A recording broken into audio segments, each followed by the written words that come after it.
NB lifestyle ଚ୍ୟାନେଲ୍ର ଆପଣଙ୍କୁ ସ୍ୱାଗତ।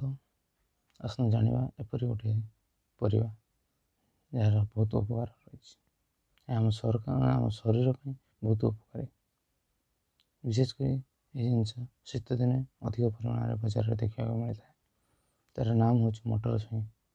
ଆମ ଶରୀର ପାଇଁ ମଟର ଛୁଇଁର ଅନେକ ଉପକାର ରହିଛି, କାରଣ ଏଥିରେ ରହିଛି iron, calcium, vitamin B6, vitamin C, magnesium ଭଳି ଅନେକ ଗୁଣକାରୀ ତତ୍ତ୍ୱ। ଫଳରେ ଏହାକୁ ଖାଇଲେ ରୋଗ ପ୍ରତିରୋଧକ ଶକ୍ତି ବଢ଼ିବା ସହ ହୃତ୍ପିଣ୍ଡ ଓ କିଡ଼ନୀ ସୁସ୍ଥ ରହିଥାଏ।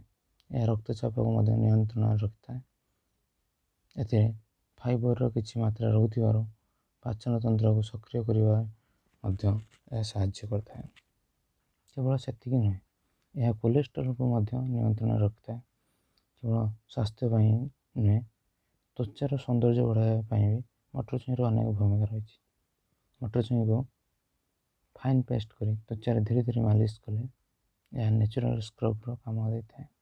କୁହାଯାଏ ଏହିପରି କିଛି ଦିନ କଲେ ତ୍ୱଚା ସଫା ଦେଖାଯିବା ସହ ଗ୍ଲୋ କରିଥାଏ। ଶୀତ ଦିନେ ଅନେକଙ୍କର ଓଠ ଆଉ ପାଦର ଉଇଁଠି ଫାଟେ। କଞ୍ଚା ମଟର ଛୁଇଁରୁ କିଛି ନିୟମିତ ଖାଇଲେ ଏହି ସମସ୍ୟାରୁ କୁଆଡ଼େ ଅନେକ ଉପଶମ ମିଳିଥାଏ। ତେବେ ଅନେକ ଗୁଣରେ ଭରା ଏହି ମଟର ଛୁଇଁରୁ କିନ୍ତୁ ଗୋଟିଏ ଅସୁବିଧା ରହିଛି, ତାହା ହେଉଛି ଗ୍ୟାସ୍ ସମସ୍ୟା। ତେଣୁ ଗ୍ୟାସ୍ ରୋଗରେ ପୀଡ଼ିତ ବ୍ୟକ୍ତିମାନେ ସେ ଦେଖିଚାହିଁ ମଟର ଛୁଇଁ ଖାଇବା ଆବଶ୍ୟକ। ଏହି ପରିବା କେବଳ ଶୀତଦିନେ ହିଁ ସଫିସିଏଣ୍ଟ ଭାବରେ ମିଳିଥାଏ।